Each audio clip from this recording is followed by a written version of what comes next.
Indian change makers award 2024 শীর্ষক জাতীয় পুরস্কারে ভূষিত হল দেশের উত্তর পূর্বাঞ্চলের সর্বাধিক প্রচারিত বাংলা দৈনিক সংবাদপত্র দৈনিক সংবাদ। সংবাদ জগতের কিংবদন্তি প্রয়াত ভূপেন্দ্রচন্দ্র দত্ত ভৌমিকের হাতে গড়া দৈনিক সংবাদ এবং প্রয়াত সম্পাদকের প্রতিনিধি হিসেবে এই পুরস্কার গ্রহণ করেন তাঁরই সুপুত্র বিরাট দত্ত ভৌমিক। গত 1 ডিসেম্বর দিল্লির একটি 5-তারা হোটেলে আয়োজিত অনুষ্ঠানে এই পুরস্কার গ্রহণ করেন শ্রী ভৌমিক।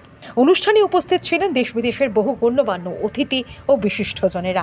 অনুষ্ঠানে বর্তমান সময়ে এআই প্রযুক্তি সংবাদ মাধ্যমের উপর কতটা প্রভাব ফেলেছে এবং এর সুফল ও কুফল নিয়ে আয়োজিত সেমিনারেও গুরুত্বপূর্ণ আলোচনা করেন দৈনিক সংবাদের প্রতিনিধি তথা ভূপেন্দ্রচন্দ্র দত্ত ভৌমিক ট্রাস্টের অন্যতম সদস্য বিরাট দত্ত ভৌমিক। এই অনুষ্ঠানের প্রধান উদ্যোক্তা আগরতলার অ্যাস্ট্রো আনসার সহ আরও 2টি বেসরকারি সংস্থা। অ্যাস্ট্রো আনসার সংস্থার কর্ণধার হলেন বিশিষ্ট বাস্তু ও জ্যোতিষ বিশারদ doctor Saugata Dasgupta. Good afternoon. I'm Virat Datta Bhaumik. I'm from Tripura. I'm here to represent Dainik Sangbad, the largest circulated daily newspaper.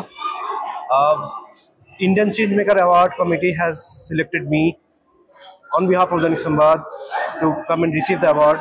It's an immense pleasure and honor to be here, to be recognized as a change maker in the field of journalism and mass media.